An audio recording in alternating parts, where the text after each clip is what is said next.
Bonjour à tous, soyez les bienvenus dans cette nouvelle Minute Conseil, la seule émission qui vous parle de votre profession, la vente directe.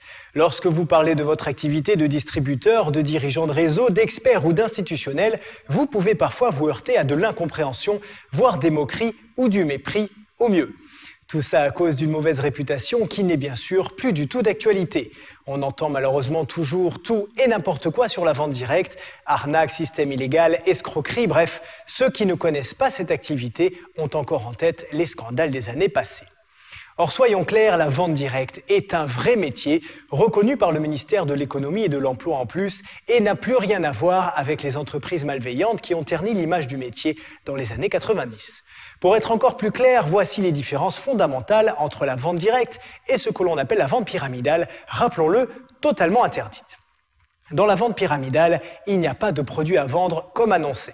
Le profit de l'entreprise provient uniquement du recrutement de nouveaux membres. Quand ils entrent dans le réseau, ils s'acquittent d'un droit d'entrée. Le recruteur direct touche alors une partie de cette somme, l'autre étant distribué à la chaîne de recruteurs qui se situe dans le haut de la pyramide. La vente directe, c'est bien sûr totalement différent. L'activité est basée sur la vente d'un produit ou d'un service et non sur le recrutement de nouveaux vendeurs. Voilà déjà une différence fondamentale. L'investissement ensuite. Il y a toujours un investissement pour un nouveau distributeur, mais normalement, il ne dépasse pas 300 €. Il correspond au matériel nécessaire pour commencer son activité et à un petit stock de produits pour amorcer ses premières ventes. Contrairement à la vente pyramidale, où ce ne sont que ceux qui sont au sommet qui gagnent de l'argent, la vente directe offre les mêmes chances à chacun.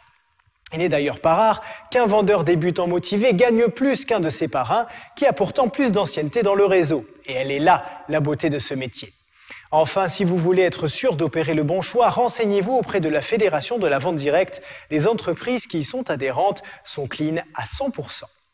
En résumé, pour ne pas vous faire avoir, il suffit simplement de faire des recherches approfondies sur la société cible et de ne pas se laisser immédiatement séduire par l'appât du gain. Certes, avec la vente directe, vous pouvez gagner beaucoup d'argent et c'est un argument phare de la profession, mais ce sera en vendant des produits et des services. Voilà, c'est la fin de cette Minute Conseil. Bon succès à tous et à bientôt.